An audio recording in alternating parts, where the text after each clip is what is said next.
विद्युत आवेश एवं क्षेत्र यानी इलेक्ट्रिक चार्ज एंड फील्ड, यानी electric charge and electric field. ठीक है, ये इलेक्ट्रोस्टैटिक का ही पार्ट है। ठीक है, यानी कि इलेक्ट्रोस्टैटिक से ही लिया गया है। तो इससे मतलब ये निकलता है कि भाई ये चैप्टर पढ़ने से पहले अपने को ये बात पता होनी चाहिए कि इलेक्ट्रोस्टैटिक क्या होता है। ठीक है, तो अपन इलेक्ट्रोस्टैटिक समझेंगे सबसे पहले, यानी इलेक्ट्रोस्टैटिक यानी, तो सबसे पहले जैसे कि मैंने कहा अपन समझेंगे स्थिर वैद्युतिकी क्या होती है। ठीक है, क्योंकि ये जो चैप्टर है अपना, कौन सा चैप्टर, विद्युत आवेश एवं क्षेत्र यानी इलेक्ट्रिक चार्ज एंड फील्ड, ये स्थिर वैद्युतिकी यानी इलेक्ट्रोस्टैटिक से लिया गया है। तो सबसे पहले इलेक्ट्रोस्टैटिक ये दो वर्ड से मिलकर बना है, इलेक्ट्रो प्लस स्टैटिक। इलेक्ट्रो का मतलब होता है आवेश यानी चार्ज, और स्टैटिक मतलब स्थिर। ठीक है, तो हमेशा अपन स्थिर वैद्युतिकी में और इस चैप्टर में स्थिर आवेश की बात करेंगे, यानी कि आवेश कहीं एक जगह स्थिर रहेगा, कहीं मूवमेंट उस आवेश का नहीं होगा। ठीक है, इसलिए इसको स्थिर वैद्युतिकी बोलते हैं। तो इसकी परिभाषा भी देख लेते हैं स्थिर वैद्युतिकी कि विज्ञान की वह शाखा जिसके अंतर्गत स्थिर आवेशों का अध्ययन किया जाता है स्थिर वैद्युतिकी कहलाती है। ठीक है, तो आई होप आपको ये एक टॉपिक क्लियर हो गया होगा, स्थिर वैद्युतिकी क्या होती है। ठीक है, चलिए बढ़ते हैं नेक्स्ट इस चैप्टर पे, विद्युत आवेश एवं क्षेत्र। जैसा कि इस चैप्टर का नाम है, तो सबसे पहले अपन क्या देखेंगे, विद्युत आवेश को कवर करेंगे। ठीक है, फिर विद्युत क्षेत्र को कवर करेंगे, और भी बहुत सारे टॉपिक है इसमें, तो सब कुछ अपन देखेंगे। तो आज के लेक्चर में विद्युत आवेश के सब कुछ सारे गुणधर्म, कितने टाइप के होते हैं, कैसे उत्पन्न होता है, सब कुछ अपन देखेंगे आज। ठीक है, तो शुरू करते हैं। विद्युत आवेश यानी इलेक्ट्रिक चार्ज, पहला टॉपिक लेते हैं, विद्युत आवेश यानी इलेक्ट्रिक चार्ज। ठीक है, तो अपन सबसे पहले समझेंगे कि विद्युत आवेश होता क्या है। ठीक है, तो विद्युत आवेश पदार्थ का वह गुण है जिसकी उपस्थिति में वह वस्तु या पदार्थ किसी अन्य वस्तु या पदार्थ पर बल अनुभव कराता है। ठीक है, आपने छोटी क्लास में एक एग्जाम्पल देखा होगा, प्रैक्टिकल किया भी होगा, नहीं तो पढ़ा तो ज़रूर है। ठीक है, तो उसमें अपन क्या करते थे कि एक छड़ लेते थे, या एक पेन भी मान लो, पेन अपन क्या करते थे, बालों पे रगड़ते थे, और फिर अपन क्या करते थे, कागज़ के छोटे छोटे टुकड़ों के पास ले जाते थे, तो कागज़ के टुकड़े इसके चिपक जाते थे। ठीक है, तो यहाँ से ये बात आपको समझ में आ गई होगी कि इसको अपने जब बालों से रगड़ा तो इसके पास वो गुण आ गया। ठीक है, जिससे वो दूसरे पदार्थ को क्या करता है, या दूसरे पदार्थ को अपन क्या कह सकते हैं कि दूसरे पदार्थ को आकर्षित करता है, यानी कि दूसरे पे बल अनुभव कराता है। ठीक है, तो इसका कहने का मतलब यही था कि विद्युत आवेश पदार्थ का वह गुण है, यानी कि विद्युत आवेश एक पदार्थ की प्रॉपर्टी है, जैसे द्रव्यमान है वैसे ही, जिसकी उपस्थिति में अगर वो उस वस्तु के पास है तो उस वस्तु पर मतलब वो वस्तु किसी दूसरी पर बल अनुभव कराता है। ठीक है, अगर उपस्थित नहीं है तो कोई बल अनुभव नहीं होगा। जैसा कि अपन बिना बालों के रगड़े इस छड़ को पास ले जाएं तो वो कागज़ के टुकड़े इसके नहीं चिपकेंगे। ठीक है, तो विद्युत आवेश क्या होता है समझ में आ गया होगा, और ये एग्जाम्पल जो कि मैंने अभी बताया ये भी समझ में आ गया होगा, जो कि छोटी क्लासों में अपन पढ़ चुके थे। तो विद्युत आवेश अपन देखते हैं, विद्युत आवेश के प्रकार। विद्युत आवेश दो टाइप के होते हैं, धनावेश यानी पॉजिटिव चार्ज, और ऋणावेश मतलब नेगेटिव चार्ज। ठीक है, दो टाइप के चार्ज होते हैं। अब ये इनकी परिभाषाएं अपन थोड़ा आगे देखेंगे। तो सबसे पहले अब अपन देख लेते हैं इनकी परिभाषाओं से पहले कि विद्युत आवेश में और क्या क्या बातें अपने को ध्यान में रखनी है। ठीक है, तो विद्युत आवेश की एसआई इकाई क्या है, कूलाम, जिसे सी से डिनोट करते हैं, ये इसकी एसआई यूनिट है। ठीक है, एसआई स्टैंडर्ड यूनिट यही है। इसके बाद माइक्रो कूलाम, मिली कूलाम, ये आपको देखने को मिल सकते हैं। ठीक, लेकिन स्टैंडर्ड यही है, आपको क्वेश्चन सॉल्व करते टाइम इसी में चेंज करके करना है। जैसा कि अपन आगे क्वेश्चन भी देखेंगे तब आपको पता लग जाएगा। ये एक अदिश राशि है, सीधी सी बात है। अदिश और सदिश में आपको पता ही होगा क्या होता है। सदिश वो होते हैं जिनका परिमाण व दिशा दोनों होती है, तो यहाँ अपन सिर्फ परिमाण की बात करते हैं, आवेश में कोई दिशा नहीं होती इसकी, इसलिए ये क्या है, अदिश राशि है। ठीक है, और ये रिलेशन मैंने आपको कौन से चैप्टर में पढ़ाया था, विद्युत धारा यानी इलेक्ट्रिक करंट चैप्टर में पढ़ाया था, आवेश इज इक्वल टू धारा इनटू समय, ये रिलेशन होता है। तो यहाँ से अपन आवेश को Q से लिख देते हैं इज इक्वल टू धारा को I से इंटू T। तो ये अपने पास एक फॉर्मूला आ जाता है। ठीक है, इस फॉर्मूले में ये मैंने बता दिया आपको, I धारा है जिसे अपन किस में नापते थे, एम्पियर में, और Q आवेश है जिसे अपन किस में नापते हैं, कूलाम में, अभी पढ़ा था, और ये उस लेक्चर में उस चैप्टर में पढ़ा था, और T समय है जिसे सेकंड में नापा जाता है। ठीक है, तो ये बात क्लियर हो गई आपकी। अब इस फॉर्मूले पर आधारित एक क्वेश्चन देख लेते हैं जिससे आपको ये फॉर्मूला क्लियर हो जाए और कभी भी ऐसा कोई क्वेश्चन आए कॉम्पिटिटिव एग्जाम में या बोर्ड एग्जाम में तो आप कर पाएँ। ठीक है, तो एग्जाम्पल ये कह रहा है कि यदि किसी तार में 4 कूलाम आवेश 2 सेकंड के लिए बहता है, 4 कूलाम आवेश 2 सेकंड के लिए बहता है, तो धारा का मान ज्ञात कीजिए। सीधा स्ट्रेट फॉरवर्ड क्वेश्चन है, सीधा से सीधा, कि अपने को क्या दे दिया, आवेश का मान दे दिया और समय की वैल्यू दे दी, पूछा क्या है, धारा यानी करंट पूछिए। तो ये फॉर्मूला अपन जानते हैं, Q is equal to I into T, apply कर देते हैं। इसमें अपन वैल्यू जो अपने को दे रखी है वो पुट कर देते हैं। तो यहाँ से I is equal to Q के भाग में दे देते हैं T को, तो I is equal to Q by T. यहाँ Q अपने को दे रखा है 4 कूलाम और T दे रखा है 2 कूलाम, भाग दे देते हैं 4/2, 2 एम्पियर, क्योंकि धारा को किस में नापते हैं, एम्पियर में, इसलिए 2 एम्पियर, जिसे एम्पियर को A से डिनोट करते हैं। अगर वो चैप्टर आपने नहीं पढ़ा तो आप पढ़ सकते हैं, हमारे यूट्यूब चैनल पे सर्च करना, यूट्यूब पे अर्जुन क्लासेस। तो इस एग्जाम्पल में क्या पूछा है कि विद्युत आवेश का विमीय सूत्र लिखिए। ठीक है, विद्युत आवेश का विमीय सूत्र लिखना है। तो विमीय सूत्र मैंने 11th में पढ़ाया था आपको कि विमीय सूत्र कैसे निकालते हैं। विमीय सूत्र के लिए अपने को सिर्फ फॉर्मूला चाहिए होता है और कुछ भी नहीं, और फॉर्मूला मैंने आपको बता दिया है। फॉर्मूले में अपने को क्या करना होता है, उसकी जो मूलभूत इकाइयाँ होती है, मूलभूत राशियाँ, ठीक है, उनको अंदर रखना होता है और वो अपने को क्या दे देगा, विमीय सूत्र। ठीक है, तो इनमें I विद्युत धारा मूलभूत इकाई थी। ठीक है, उस चैप्टर में मैंने 11th में पढ़ाया था, मात्रक मापन एवं विमा में। ठीक है, और समय ये भी मूलभूत है, तो दोनों मूलभूत है। धारा को किस में नापते हैं, A में, एम्पियर में, और समय को T में। ठीक है, तो A1 T1, ये इसका हो गया विमीय सूत्र। और विमीय सूत्र को हमेशा किस में, बड़े कोष्ठक में लिखते हैं। ठीक है, तो ये आ गया अपने पास आवेश का विमीय सूत्र। ठीक है, बढ़ते हैं नेक्स्ट कि आवेश क्या होता है, इसकी मतलब जो बातें अपने को याद रखनी थी वो अपन ने देख ली। अब देखते हैं आवेश कैसे उत्पन्न होता होगा। ठीक है, आवेश कैसे न कैसे तो उत्पन्न होता है, जैसे मैंने एक एग्जांपल दिया था वो बालों में रगड़ने वाला। ठीक है, तो ऐसे ही किन किन विधियों से आवेश को उत्पन्न किया जा सकता है। तो सबसे पहली वही विधि है जो मैंने अभी बताई थी, बालों वाली, घर्षण द्वारा आवेशन। घर्षण नाम से ही आपको समझ में आ गया होगा कि किन्हीं दो वस्तुओं को अपन क्या करेंगे, घर्षित, ठीक है, आपस में रगड़ेंगे, रब करेंगे। आवेशन की इस विधि में दो पदार्थों को आपस में रगड़कर दूर दूर ले जाते हैं। ठीक है, जिससे दोनों पदार्थों पर अलग अलग प्रकृति तथा समान परिमाण का आवेश उत्पन्न हो जाता है। अब ये बात आपको ध्यान रखनी है, ये इंपॉर्टेंट बात है दोनों।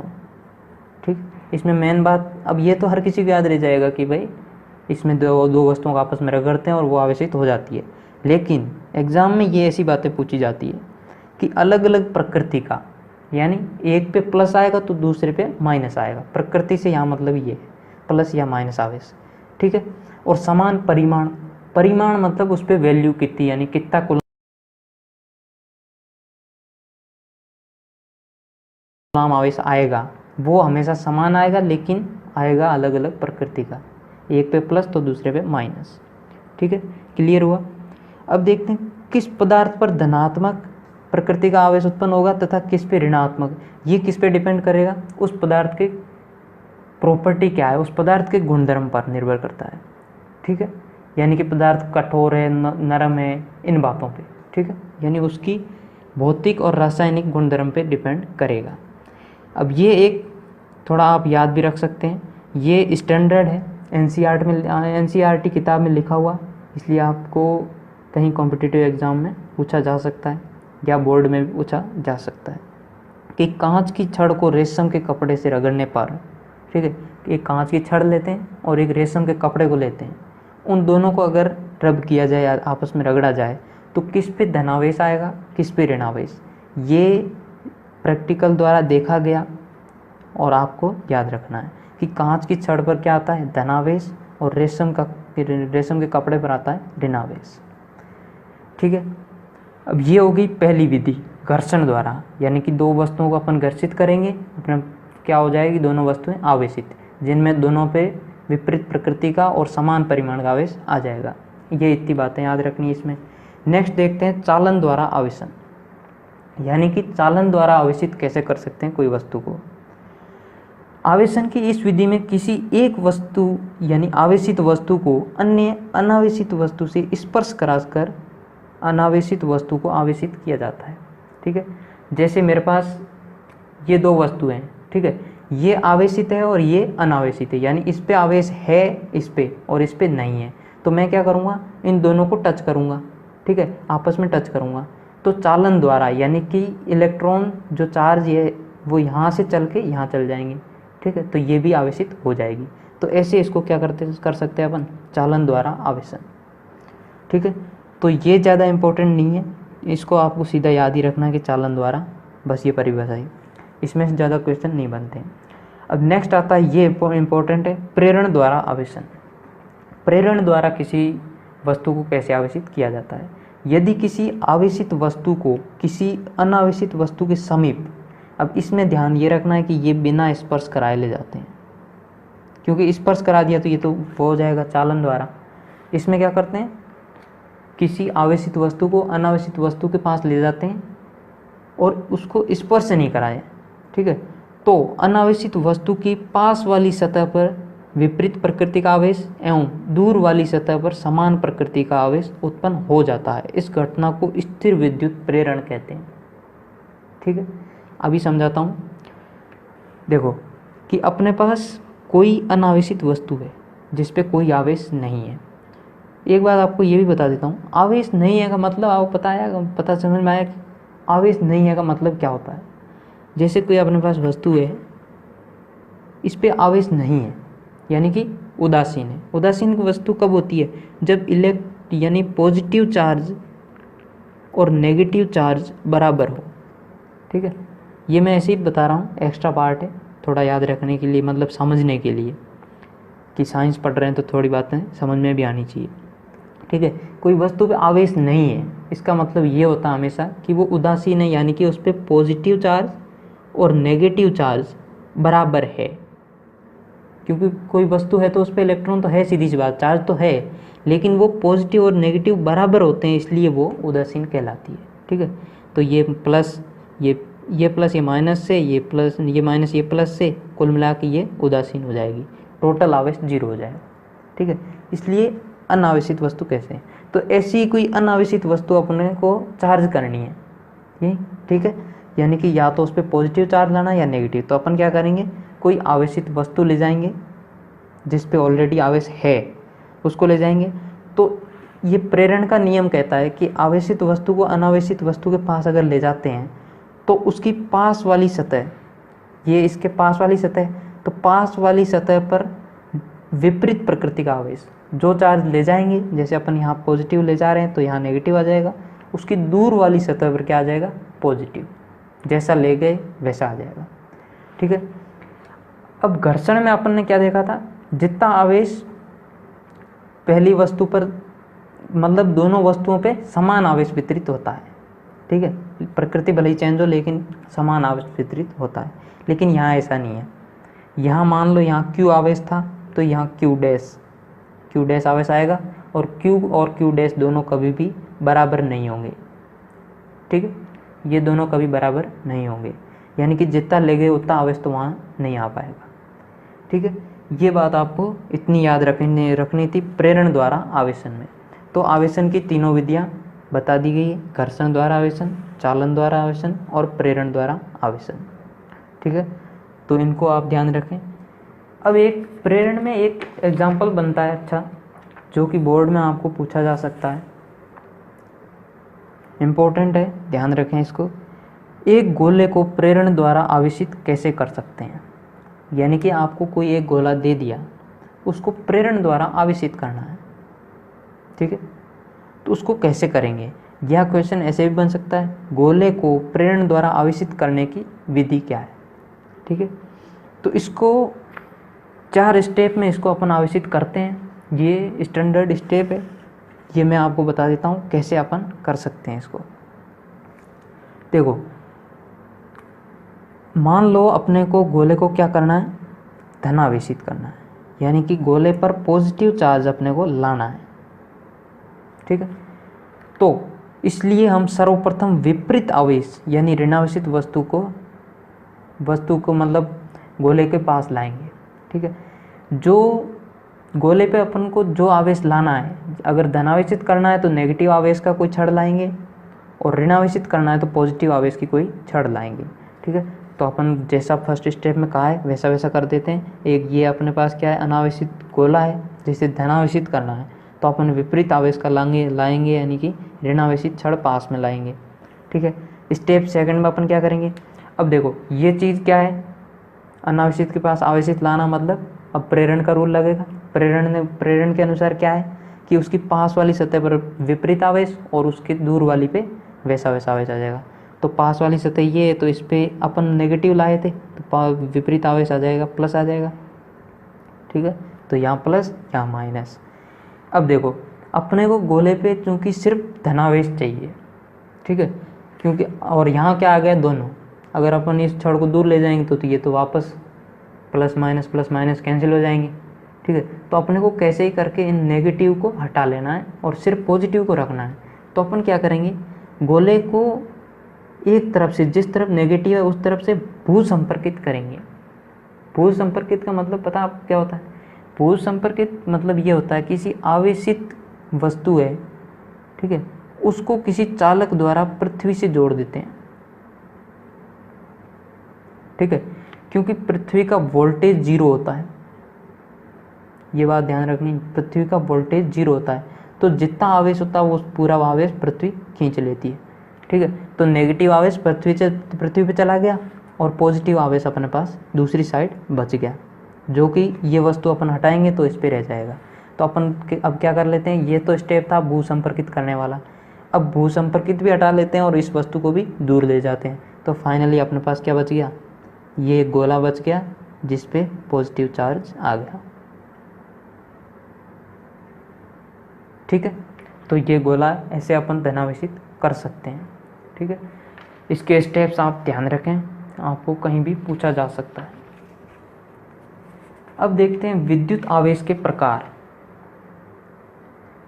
तो मैं बता ही चुका हूँ, धनावेश और ऋणावेश, टाइप्स ऑफ इलेक्ट्रिक चार्ज। प्रकार तो मैं बता चुका हूँ, धनावेश और ऋणावेश यानी पॉजिटिव चार्ज और नेगेटिव चार्ज, लेकिन परिभाषा नहीं बताई थी, ठीक है। तो यहाँ मैं बता देता हूँ आपको परिभाषा। किसी वस्तु पर धनावेश उसकी सामान्य अवस्था से इलेक्ट्रॉनों की कमी को प्रदर्शित करता है। सामान्य अवस्था क्या होती है किसी पदार्थ की, जैसा मैंने अभी थोड़ी देर पहले बताया था, सामान्य अवस्था मतलब उदासीन अवस्था, जिस पे पॉजिटिव और नेगेटिव आवेश बराबर हो, वो होती है किसी वस्तु की सामान्य अवस्था। अब सामान्य अवस्था में मान लो मेरे पास प्लस प्लस प्लस 3 प्लस है, ये मैं समझाने के लिए कह रहा हूँ, बाकी आवेश कितना भी हो सकता है, ठीक है। मान लो कि क्योंकि उदासीन है तो प्लस और माइनस होंगे तो बराबर, ठीक है। तो मैंने मान लिया 3 ही प्लस है और 3 ही माइनस है। अब मैं मान लो नेगेटिव आवेश मतलब इलेक्ट्रॉन इनको भेज देता हूँ, कम कर देता हूँ, ठीक है। तो मेरे पास क्या बचेगा, ये वस्तु थी, पॉजिटिव तो वैसा का वैसा है, नेगेटिव ये है, ठीक है। तो अब ये नेगेटिव ये पॉजिटिव कैंसिल, ये नेगेटिव ये पॉजिटिव कैंसिल, फाइनली क्या बच गया, पॉजिटिव आवेश, ठीक है। तो उस वस्तु पे क्या बच गया, पॉजिटिव। तो यही इसका कहने का मतलब है कि किसी वस्तु पर धनावेश उसकी सामान्य अवस्था से इलेक्ट्रॉनों की कमी को प्रदर्शित करता है। यहाँ अपन ने इलेक्ट्रॉन 1 भगा दिया था, तो यहाँ क्या हो गया, इलेक्ट्रॉनों की कमी होगी। तो फाइनली अपने पास क्या हो गया, इस पर पॉजिटिव आवेश।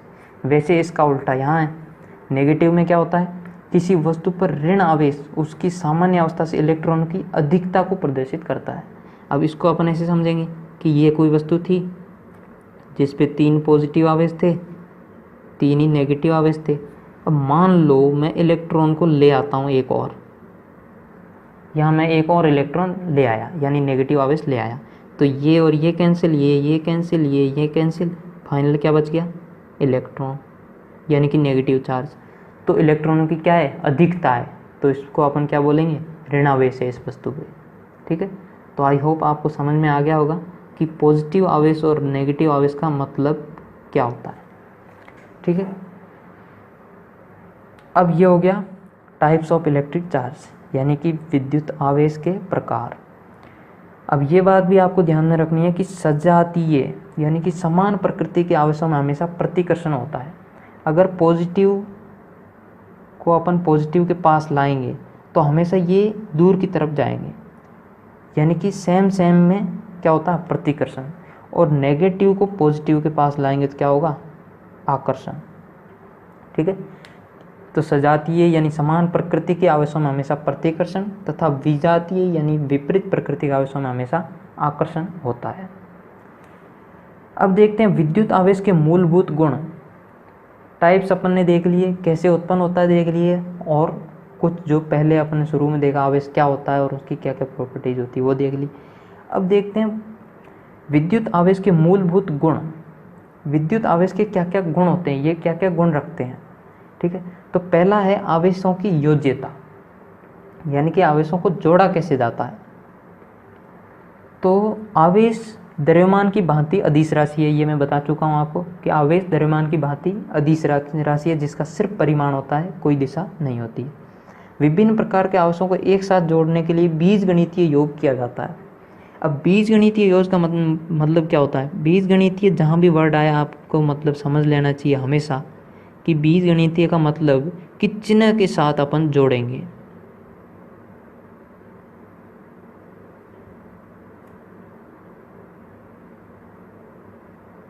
ठीक है, जैसे +2 है और -2 है तो अपन जोड़ेंगे कैसे? +2 प्लस -2 यानी कि +2 -2 यानी 0। तो चिन्ह को ध्यान में रखते हुए, चिन्ह का साथ में लेते हुए जोड़ेंगे, उसको क्या बोलते हैं? बीजगणितीय योग। तो कहने का मतलब ये है सीधा सीधा कि आवेशों की योज्यता में अपन क्या करते हैं, अगर माइनस आवेश है तो माइनस आवेश लिखेंगे, प्लस है तो प्लस लिखेंगे, सबको जोड़ देंगे। ठीक है, तो ये है इसका मतलब। अब इसको अपन एग्जाम्पल देखेंगे और अच्छे से आपको क्लियर होगा। माना किसी निकाय में आवेश क्रमशः -2 माइक्रोकूलाम +2 माइक्रोकूलाम +4 माइक्रोकूलाम उपस्थित है, तो निकाय का कुल आवेश बताओ। कुल आवेश मतलब योग पूछा है। ठीक है, यानी योज्यता। योज्यता अपन कैसे करते हैं? सीधा सीधा चिन्ह के साथ जोड़ देते हैं। ठीक है, तो कुल आवेश Q मैंने मान लिया, Q है कुल आवेश, इज इक्वल टू -2 माइक्रोकूलाम। पहला आवेश क्या दे रखा? -2 माइक्रोकूलाम, तो -2 माइक्रोकूलाम। फिर क्या होगा? प्लस, फिर क्या दे रखा? +2 माइक्रोकूलाम, +2 माइक्रोकूलाम, फिर प्लस कर दूंगा कौन सा? +4 माइक्रोकूलाम। तो ये अपने पास आ जाएगा -2 +2 और +4, तो ये से ये कट जाएगा, बच जाएगा क्या? +4 माइक्रोकूलाम। ये है उस निकाय पे टोटल आवेश। ठीक है, तो आवेशों की योज्यता समझ में आ गई। नेक्स्ट देखते हैं आवेश संरक्षण। ये इसकी नेक्स्ट प्रॉपर्टी है, आवेश संरक्षण। अब संरक्षण से तो आप वाकिफ भी होंगे कि संरक्षण का मतलब क्या होता है, क्योंकि आपने ऊर्जा संरक्षण ये 11th में या छोटी क्लासों में पढ़े होंगे। तो संरक्षण का मतलब ये होता है कि प्रकृति में पाया जाने वाला कुल आवेश हमेशा संरक्षित रहता है, अर्थात आवेश को ना तो उत्पन्न किया जा सकता है और ना ही नष्ट किया जा सकता है। इसे केवल एक वस्तु से दूसरी वस्तु में स्थानांतरित किया जा सकता है। ठीक है, तो अभी अपन ने देखा था जैसे कि आवेश कैसे उत्पन्न करते थे। तो अपन जैसे चालन की बात करते हैं तो 2 वस्तुएं थी अपने पास, ये वस्तु है और ये वस्तु है। इनको अपन क्या करते थे? टच करते थे, तो एक का आवेश दूसरे पे चल जाता था। ठीक है, तो अपन क्या कर सकते हैं? आवेश उत्पन्न तो नहीं कर सकते, लेकिन इसका आवेश उसमें ले जा सकते हैं।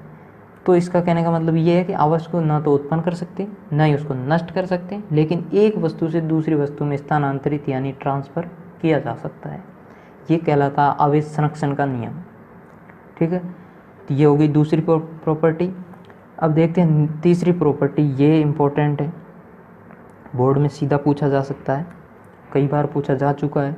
आवेश का क्वांटमीकरण क्या होता है? ठीक है, इसकी परिभाषा पूछी जा सकती है, फॉर्मूला भी पूछा जा सकता है। किसी आवेशित वस्तु पर आवेश एक न्यूनतम आवेश E के पूर्ण गुणक के रूप में ही हो सकता है। ठीक है, अर्थात आवेश को अनिश्चित रूप से विभाजित नहीं किया जा सकता। तो आवेश का क्वांटमीकरण सिद्धांत के अनुसार किसी वस्तु पर आवेश हमेशा, ये जो E है ये प्रकृति में पाया जाने वाला न्यूनतम आवेश है, जिसकी वैल्यू ये होती है। ठीक है, प्रकृति में न्यूनतम आवेश इतना होता है। ठीक है, अगर इसके आगे मैं माइनस लगा दूं, यानी कि इस वैल्यू के आगे, ये वैल्यू क्या 1.67 इंटू 10 की पावर माइनस 1.67 इंटू 10 की पावर माइनस 19, ठीक है, कूलाम। इस पे अगर मैं आगे माइनस लगा दूं तो ये हो जाता है इलेक्ट्रॉन का आवेश, इलेक्ट्रॉन E माइनस का आवेश। और अगर मैं इस पे प्लस लगा दूं तो ये हो जाता है प्रोटॉन का आवेश। क्या होता है? प्लस 1.67 इंटू 10 की पावर माइनस 19 कूलाम। ठीक है, तो ये मिनिमम आवेश होता है E, जिसकी वैल्यू होती है ये। ठीक है, तो किसी भी वस्तु का इस मतलब क्वांटीकरण का, ये तो मैंने बताया E का मतलब। ठीक है, तो अभी इसको भूल जाओ। अब अपन देखते हैं आवेश का क्वांटमीकरण क्या होता है। क्वांटमीकरण के अनुसार किसी वस्तु पर आवेश क्या होता है? हमेशा इस E यानी कि जो न्यूनतम आवेश प्रकृति में संभव है, इसका पूर्ण गुणक होता है। ठीक है, पूर्ण गुणक का मतलब Q is equal two plus या माइनस कुछ भी हो सकता है NE, जहाँ N क्या है? पूर्णांक है। इसका कहने का मतलब ये कि Q हमेशा पूर्णांक में ही होगा, जैसे 2E 3E, ऐसे कभी भी नहीं होगा 3/2E, यानी कि आवेश को ऐसे विभाजित नहीं किया जा सकता। आवेश हमेशा पूर्ण गुणक में ही होता है। इसको कहते हैं आवेश का क्वांटमीकरण। ये इम्पोर्टेंट है, आप याद रखें। एक बार फिर बता देता हूँ, किसी आवेशित वस्तु पर आवेश एक न्यूनतम आवेश E के पूर्ण गुणक के रूप में ही हो सकता है, अर्थात आवेश को अनिश्चित रूप से विभाजित नहीं किया जा सकता, यानी कि 1/2E, E/2, E/3 ऐसा कुछ भी पॉसिबल नहीं है। हमेशा ऐसे ही होगा 4E, 8E, क्या 5E, कुछ भी ऐसा जो आगे पूर्णांक होगा। ठीक है, एग्जाम्पल देखते हैं एक। प्रकृति में निम्न में से कौन सा आवेश संभव है? ठीक है, तो अपन को क्या दे रखे हैं? ऑप्शन। तो ऑप्शन देखते ही अपने को समझ जाना चाहिए ये क्वेश्चन कहाँ से है, आवेश के क्वांटमीकरण से। तो मैंने बताया कि आवेश को अपन ऐसे विभाजित नहीं कर सकते, वो हमेशा पूर्णांक में ही होता है। तो पूर्णांक का एक ही ऑप्शन है, ये हो जाएगा राइट। तो चलिए देखते हैं नेक्स्ट एग्जाम्पल। नेक्स्ट एग्जाम्पल कह रहे थे कि एक कूलाम आवेश में कितने इलेक्ट्रॉन या प्रोटॉन हो सकते हैं या होते हैं। ठीक है, एक कूलाम आवेश है, कितने इलेक्ट्रॉन या प्रोटॉन होते हैं वो अपने को निकालना। तो अपने को कुछ भी नहीं, Q is equal to NE अपने को पता है, वहीं से सब कुछ निकल जाएगा। Q दे रखा है एक कूलाम, और इलेक्ट्रॉन पूछे हैं N, यानी कि N पूछा है, और इलेक्ट्रॉन का आवेश अपने को पता है, अभी मैंने बताया था -1.67 इंटू 10 की पावर -19 कूलाम, ये होता है। ठीक है, तो अपन Q is equal to NE ये जानते हैं, निकालना क्या है N, तो E का भाग दे देंगे Q में, तो N is equal to Q/E। अब Q का मान 1 कूलाम, तो रख दिया 1 कूलाम, बट्टा E का मान 1.67 इंटू 10 की पावर -19 कूलाम। कूलाम से कूलाम कट गया, यानी कि जो ये वैल्यू आएगी वो आएगी यूनिट लेस, क्योंकि यूनिट जो नीचे थी वो भी वही ऊपर थी, कट गई। क्या आएगा? Unit less. यूनिट लेस मतलब कोई संख्या आ रही, संख्या हमेशा यूनिट लेस ही होती है। ठीक है, तो यानी कि आंसर तो सही आने वाला। ठीक है, तो अब इसका ये ऊपर जाएगा, क्या बन जाएगा? 10 की पावर -19 था, ऊपर जाएगा +19। अब +19 को मैं 10 इंटू +18 लिख सकता हूँ।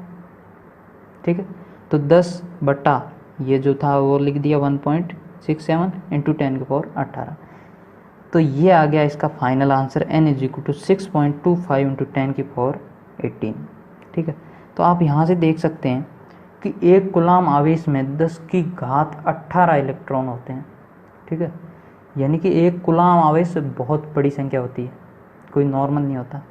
एक कूलाम आवेश बहुत बड़ा नंबर होता है। चलिए नेक्स्ट एग्जांपल देखते हैं। किसी वस्तु पर 10 की पावर 13 इलेक्ट्रॉन तथा 10 की पावर 5 पॉजिट्रॉन आवेश है, तो वस्तु पर कुल आवेश बताओ। E प्लस और E माइनस का मतलब मैंने आपको पहले भी बता दिया, अभी यहाँ फिर आप देख सकते हैं। ठीक है, तो अपने को क्या दिया है कि 10 की घात 13 और 10 की घात 5 ये अपने को आवेश दे रखे हैं। ये 10 की घात 13 इलेक्ट्रॉन और ये है 10 की घात 5 E प्लस। ठीक है, तो अपने ने क्या पूछा है, कुल आवेश। ठीक है, तो Q is equal to N, अपन जानते हैं, n ये दे रखे हैं और E का मान अपने को पता है, तो दोनों के लिए Q निकालेंगे और जोड़ देंगे। ठीक है, समझ में आई कहानी। तो सबसे पहले जोड़ते हैं वस्तु पर कुल ऋणावेश, यहाँ E माइनस है तो अपने पास क्या आएगा, नेगेटिव आवेश। ठीक है, तो वस्तु पर कुल ऋणावेश Q मान लिया मैंने, Q E minus is equal to N E। अब यहाँ E क्या है, E माइनस यानी कि इलेक्ट्रॉन, इलेक्ट्रॉन पर आवेश कितना होता है, -1.67 इंटू 10 की पावर -19 कूलाम। ठीक है, तो ये गुणा कर लेंगे, अपने पास ये आ जाएगी वैल्यू नेगेटिव आवेश की। ऐसे ही अपन पॉजिटिव का निकालेंगे, तो पॉजिटिव में Q is equal to N E लगाएंगे। यहाँ पॉजिट्रॉन है तो प्लस ई में हमें मतलब चार्ज क्या होता है 1.67 इंटू 10 की पावर -19, 10 की पावर 5 ये n दे रखा है इसके लिए। ठीक है, तो ये आ गया टोटल धनावेश। ठीक है, अब धनावेश भी अपने पास है, ऋणावेश भी है, दोनों को जोड़ लेंगे क्योंकि कुल आवेश पूछा है। ठीक है, तो जोड़ देंगे, तो कुल आवेश क्या होगा, Q E plus plus Q E minus, ये जोड़ देंगे प्लस ये, फाइनल आंसर आ जाएगा क्या 1.67, ये कॉमन आ जाएगा। आगे की कैलकुलेशन आप कर सकते हैं। ठीक है, वीडियो बहुत लंबा हो चुका है तो कैलकुलेशन आप करें जल्दी से खुद। ठीक है, नेक्स्ट एग्जांपल है और नेक्स्ट एंड लास्ट आज की क्लास का। एक आवेशित चालक पर 4000 इलेक्ट्रॉन बाहुल्य में है, यानी कि 4000 इलेक्ट्रॉन अधिकता में है, उदासीन अवस्था से अधिकता। ठीक है, तो वस्तु पर उपस्थित आवेश तथा उसकी प्रकृति बताइए।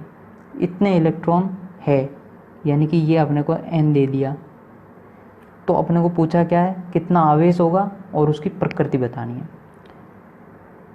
तो क्या दिया अपने को, n is equal to 4000, Q पूछा है और क्या है 4000 इलेक्ट्रॉन, तो इलेक्ट्रॉन, एक इलेक्ट्रॉन पे आवेश अपने को पता है ये होता है, तो 4000 में कितना होगा 4000 इंटू ये, तो ये आ गया अपने पास टोटल आवेश। अब ये टोटल आवेश क्या आ गया, नेगेटिव। ठीक है, तो प्रकृति अपने को सीधी सी बात है, नेगेटिव है तो प्रकृति क्या होगी, ऋणावेश। ठीक है, तो आज के वीडियो के लिए इतना ही। ये था पार्ट 1।